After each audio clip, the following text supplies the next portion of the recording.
Good morning, good evening, or good night, wherever in the world you are. Hope you're having a wonderful day and welcome to your match preview for Nottingham Forest against Aston Villa, which will be taking place on Monday, the 10th of October, kickoff at 8 p.m. We, of course, will have the live stream for you from 7:30 p.m., where we'll be dissecting the team news and hyping it up as Forest have to win this game. This is now a must win game for Nottingham Forest. A lot is riding on it. In today's video, we will be going through the predicted Steve Cooper lineup.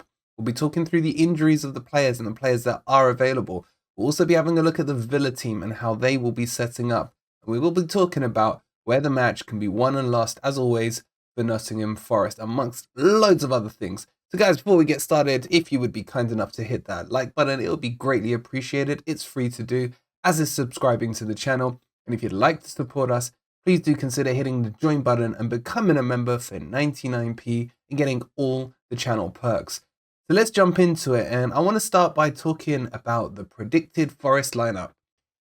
So I've been doing a lot of thinking about this and how Steve Cooper's going to approach this. We saw in the Leicester match he switched to a back four, which I think was the right thing to do. But I think the personnel, as I've described in the in-depth analysis of the Leicester match, was wrong. I don't think he's going to stick to it though. And let's just bring up who I think the predicted team is. I think for this match, he's going to go back to his tried and trusted three at the back, the 3-5-2 formation. And I think we're going to see players come back in who he trusts at the back. Why he trusts them, honestly, he can only answer that. I don't actually know the answer to it. But I can see Worrell coming back in, Cook coming back in, and McKenna coming back in. Now, just a quick injury update for you on the defence. Niakate is ruled out according to Steve Cooper for this match. There are no new players who were injured that are now back and available. So look, the options are quite simple. He's either going to stick with the three at the back or try again with the four at the back, which I think is the right thing to do. And I'll show you what I think the team should be in a second. But then his options, let's assume he sticks with the three at the back, are to go to the old guard or blood players that he has not used yet or used very, very infrequently. By those players, I'm talking about Biancone and I'm talking about Bidet. Bidet hasn't seen a second on the pitch yet. Biancone got a cameo run against Newcastle and pre-season matches. Outside of that, they haven't touched the grass at all. So I think, logically speaking, with the pressure on under this match, he's going to turn to his old guard and he's going to say to them, I need you guys today. And I think that's what's going to happen across the back. In terms of the wing backs, I think he's going to go with Williams and Lodi. I think Lodi will start. Look, I know there's a massive debate on why is Lodi playing so bad. But out of all the players in the team, him and Bidet are two that have come with zero English into the Nottingham Forest team. So if anyone needs to be cut some slack, it's those two in terms of adapting, developing, and fitting into a formation. And Lodi, believe you me when I tell you, talent-wise, he is one of the best we have. So to ignore him because he's had a bad game or two or three or four, whatever you may think, is not the right approach on this at all. It's not the same as a Cook where it's clear to see he hasn't got the skill set. He's lacking in pace. He's lacking in composure suddenly. Cook probably would be a better goalkeeper than he is a centre-back right now with the amount of saves he's made with his hands. So on the Lodi thing, I think he will still start. The other option is Tuffalo. Richards is still not fit, probably another week and a half to 2 weeks away from coming back into the team. And with Williams, personally, I wouldn't play him. But Cook, this is one of Cook's boys. This is one of Cooper's boys, not Cook, who he really wanted. And I can see him coming into the team and playing. In terms of the two in the middle, now that Mangala is fit, and Mangala is, in my opinion, fit enough to start a match, Steve Cooper does need to start him, whatever the formation is. In terms of quality, he's got it. And when you think back to the first half of the Everton game, the game against West Ham, O'Brien and Mangala, even though in a 2, were able to control the midfield, even though they were outnumbered in both those games. So Steve Cooper, I wish I'd stopped calling him Cook, bloody hell. Steve Cooper, I think, is going to be looking back now over the tapes and thinking what worked, what didn't, let me try and recreate the stuff that worked, and let me tweak the stuff that didn't work. In terms of the front three, now this one, I'm not sure. I've got a sneaking feeling in the back of my mind he may go for the false nine with Lingard. However, Lingard was atrocious against Leicester, again, as we covered off in the in-depth video. So I'd be very surprised to see Lingard playing. And the other thing as well, when he was asked about him in the presser, he didn't actually physically come out and back him. He kind of dodged the question a little and made it sound more about the collective than the individual. So in my opinion, it's clear to see that Lingard isn't a favourite with Cooper, but is he going to put him in on name basis? Maybe. I think I'll stick with this, and I think this is what he will go with. In terms of Gibbs White, he'll be given the number 10 role. I still think he's the best one. Again, not the best match against Leicester, but if you wanted to argue the case, you would say that he was the most creative, had probably one of the better chances to score with the header that came in as well. And then you've got Awoni and Johnson. Like, again, Johnson out of position if he plays him up there, but this is Cooper's favourite formation. There's no denying it. I think with backs against the wall, he will revert to type. Now, it raises a lot of questions, a lot of things we need to discuss. Touched on the defence. It is not fair on the likes of Bidet, it's not fair on the likes of Biancone, who will sit there on the bench looking at the three that start in front of them. Outside of McKenna, you would argue that they're definitely both better than Cook and Worrell. Bidet, a lot of people are saying they haven't seen him play. Look, at the very least, if you haven't seen him in the French league before, go watch his clips on YouTube. I'm sure there's loads of compilations. Go and see the difference in pace, in style, in the ability to progress the ball out from the back, and the ability to allow the defense he played in to play at a higher line because he was very adept to it. He's also very good in a back four as well.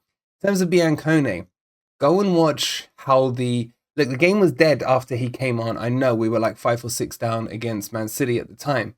But when he came on and Worrell went into the middle, it looked a lot more balanced than having Cook and Worrell there, who honestly, the defence at the moment is at 6s and 7s. So I would say the way I would approach this back 4 or 5, whatever it's going to be, is start with who you definitely don't want to be on there. And for me, it's definitely Cook out of the equation.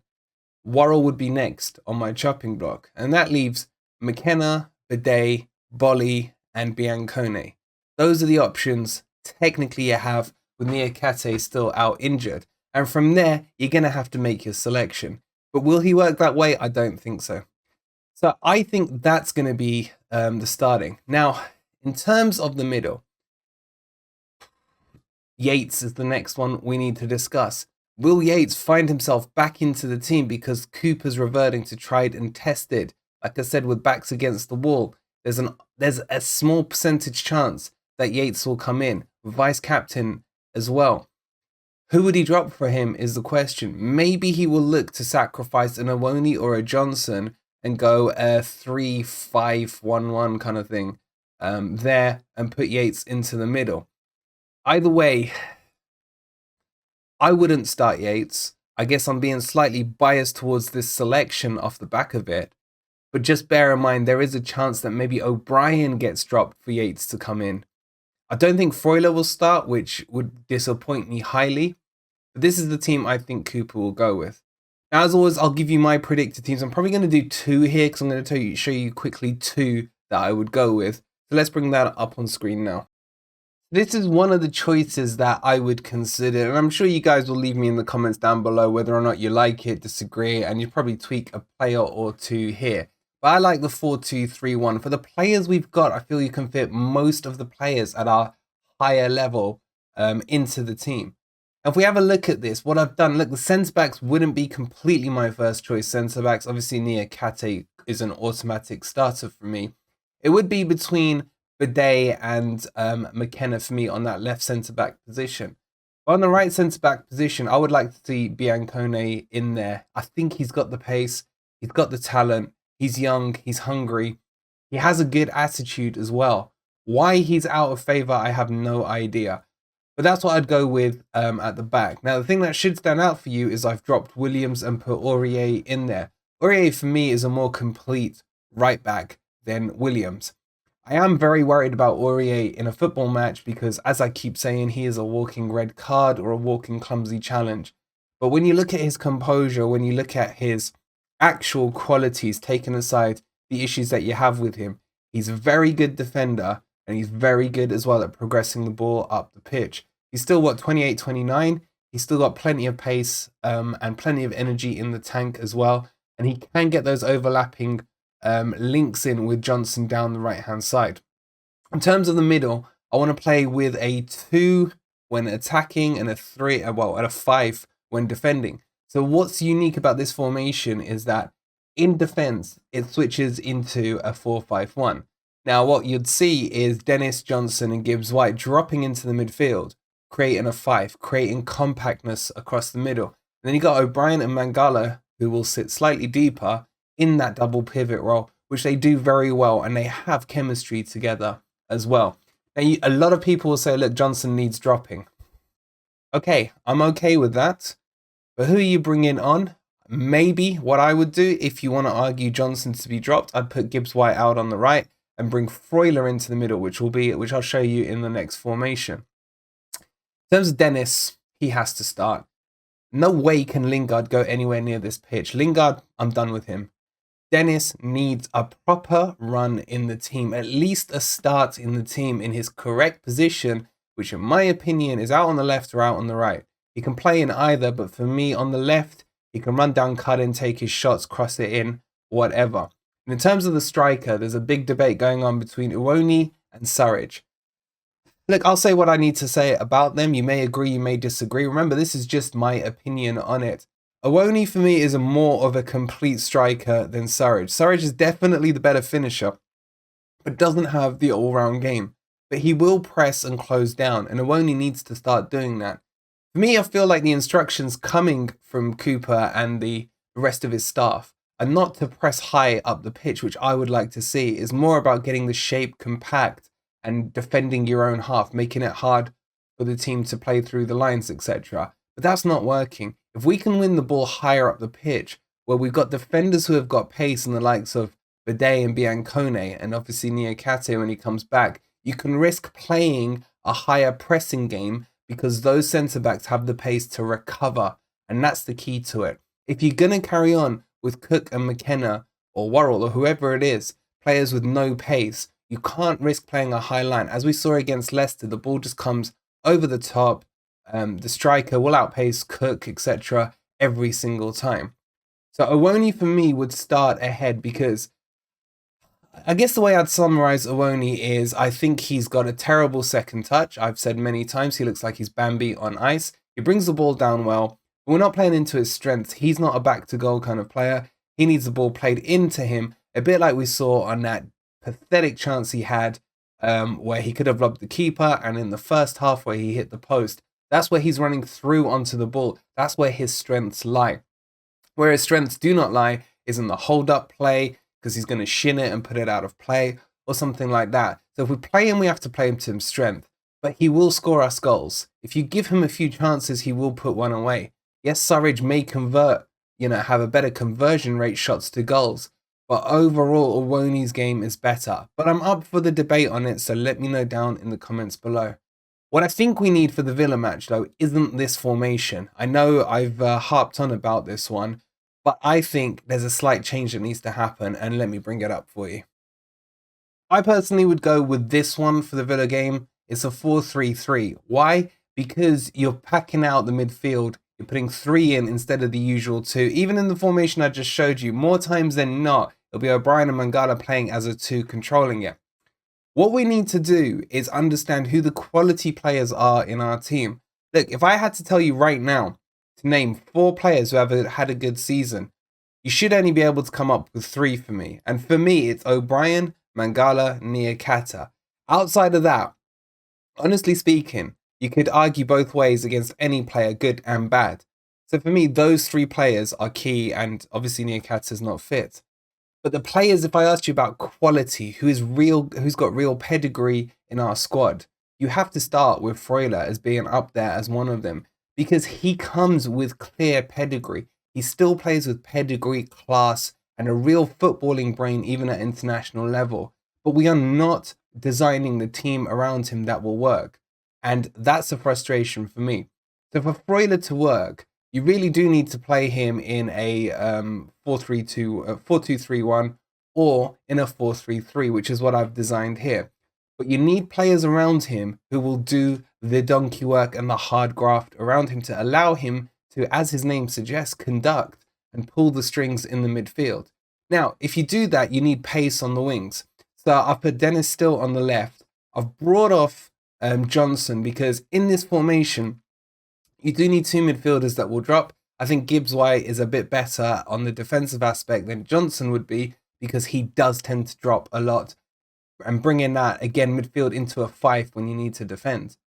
And also with Dennis on there, Freuler has someone who's got pace. He's also got Lodi to his left. Again, I'm going to say this, it's controversial, but pedigree, class and quality, Lodi is up there as one of our best players. And Freuler would be able to interlink with him to cause Lodi to go forward. Then you'd have O'Brien covering the space that Lodi would leave behind while Lodi's forward. And Freuler can push up. Then you're attacking with 4, max 5 players. You don't want your CDMs like we saw with Coyote ending up in the box. You got to have discipline when it comes to playing any formation that we're going to choose. Finally, we've already discussed Uwoni, but for me, the key to this formation is that it adds an extra body into midfield. If we do not win the midfield battle against Villa, we will not win the match. It's plain and as simple as that. The pressure on the defence, they're always ready to crack. But if the midfield hold firm and the midfield hold position and formation and play properly like they should be doing, then you protect that back 4 or back 5, whatever it ends up being, and you allow us to apply the pressure on the opposition, not the other way around. But this is the team I would personally go for on Monday. And I would also then bring on Johnson as an impact sub. Look, you could argue Johnson plays up front instead of Uwoni if you want to add that killer pace in there, because Johnson is one of our best finishers as well, even though I still hold firm to the belief that he is better wide out on the right. But that would be the team I think I would go for. Let me know out of those 3 teams which you would go for, or if you have a variation, or maybe you want a different formation. It's a fun debate. We have it every week. Everyone's going to have a different answer and a different view, but let me know down in the comments below. All right, guys, so let's run you through the Villa team now. We've talked about the Forest team, and there's a lot of injuries currently for Villa. A couple coming back, and we'll talk you through them so you know who to expect. So Martinez will start in goal. Pretty solid keeper, to be honest. I'm a good admirer of him, and I think he's pretty solid. Hopefully he has a crap match against us on Monday. Now, the team news is going to be that Ashley Young, who started at right back against Leeds, he's going to probably play left back because Digne is injured and he's going to be out for a while, probably missing the World Cup as well. However, nicely timed for Villa is Forest ex-boy Matty Cash. He's back, he's fully fit, so he'll slot back into right back. And then in the middle, you're going to have Mings and you're going to have Concert as well. That'll be the likely 2 they start. Look, could they go for someone else at left back? I don't really see it. They've got a lot of injuries there.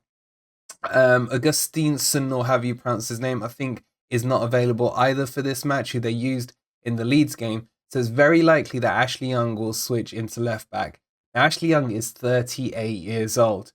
If we don't come up with a set plan to target him specifically throughout the whole match, then we're missing a big trick there, especially if he starts. And I think it is very likely he will start. Now, some more injuries to update you on. Bailey, who usually plays out wide on the right, who is very fast, very pacey, he's injured, so he won't be playing. So we're probably going to see Buendia come into the team, maybe with Coutinho as well. And I think they'll stick with Ollie Watkins, who's low on confidence and not able to score a goal currently. Then in the midfield, you're probably going to have Luis in there, McGinn in there, and I don't know, maybe Ramsey if he's available. That will be roughly the 3 they go with. Camara is out on a long-term injury. He would be their number 1 holding midfielder. He's a very good young player, but he's out injured as well. So overall, this Villa team is strong, but not amazingly strong, is what I would say about them. And with the plaster job they're having to do with the injuries they currently have, it's actually a really good time to be facing them. They're very low on confidence. They can't score. But what they've been able to do is shore up their defense. They've conceded, I think, 1 goal in the last 3 matches. They've played Man City. We conceded 6. They drew with them 1-1. But that's from what Gerard's been saying is they've gone back to basics. They've gone back to Route 1 football. And to be honest, Forest could do with taking a page out of their books and just remembering how to defend, remembering how to fight, remembering how to keep a clean sheet. For me, I've said the most ideal result in this match would be 1-0 to Forest with a gritty, well thought out performance. A clean sheet, 1 goal. You give that to me now, I'll bite your hand off. But that's how I think they will line up. They may go into this 4-3-3, but play maybe with Coutinho and what's his name? Buendia, that's it. Just in behind Ollie Watkins, a bit more narrow, and try and get Ashley Young and Matty Cash to create the width. That could happen. We will have to wait and see. Something that we need to bear in mind is I think I saw a stat somewhere where Villa take the most long shots in the Premier League this season so far. Forest have conceded the most long shots in the Premier League so far. So be careful and watch out for Buendia and Coutinho to be taking a lot of long shots in this game. And if Forest haven't learnt from their mistakes on how to close down players properly, to not allow them the time to take these shots from the edge of the box, that could be trouble for Forest. Let's quickly go into where the game can be won and lost now. So what I want to see from Nottingham Forest to win this game is a clear strategy. A crystal clear strategy. And for me, the best strategy we're going to have is targeting Ashley Young. Now, to call him young these days is a bit of a meme. So we'll say Ashley Old down here, down the left. 38 years old, pace is starting to elude him. It's not his most natural of position. He got shoehorned into it from, I think, Fergie back in his United days. So he's become a bit of a utility player. As I mentioned earlier, he played at right back against Leeds. So he's moving around and he's really their last chance saloon reserve kind of player currently. But he is likely to be used. And if he is played on Monday, we have to target him. That's why I want MG Dub or Jono out on the right. Look, I've set this up in a 3-5-2. Even if Forest play in this formation, Jono, whoever it is, has to be pulling out here wide, targeting Ashley Young. What it will do, it will force Ashley Young to make a choice. Either he has to play deeper, and that will push the whole of the Forest team forward, because obviously he's going to play deeper to protect his pace against Jono. Or if he's got the balls and he moves forward, Jono still has to hold this wide position and trust that the likes of Mangala and O'Brien here will be able to handle the Villa midfield. Let's just mix it up a little so you see what I mean. This is how I'd expect Villa to want to attack Forest. And really, they're going to try and use Matty Cash here with this. I mean, we know him very well. He knows the City ground very well. I still love him. I think he's a great player.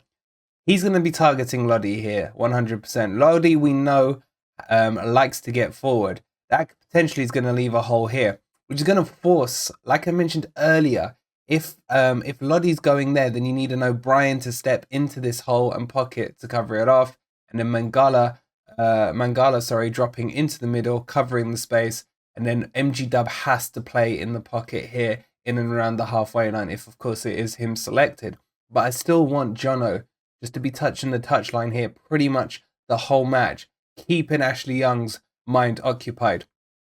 I think O'Brien and Mangala have plenty about them to be able to break up the play in and around this area. The problem is with Villa more likely to attack down their right-hand side, and Forest, if the plan goes as I would expect it to want to create their attacks down the right-hand side, it's going to be a battle across the pitch diagonally. So what I mean here is if O'Brien wins the ball out here on the left-hand side, then he's going to have to use Lodi in that battle. And this battle is going to be interesting on which fullback is going to crack first. Who's going to drop and who's going to put the pressure on? Or do we end up in a situation where maybe Buendia ends up doubling down here on Lodi with Matty Cash?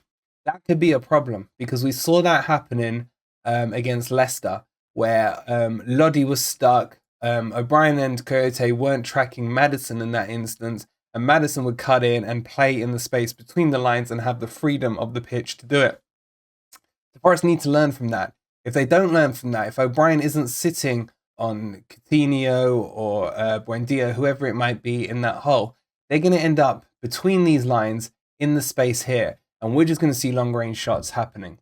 Now, the alternative to it is if Lodi can win that battle, if O'Brien and Mangala can win that battle and release Lodi up the pitch here, and you got Johnson being, stretching the defensive line wide there, what you're going to tend to find is that Matty Cash is going to have to drop.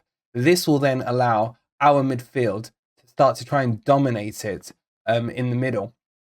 And what it'll do as well, it stretches that defensive line.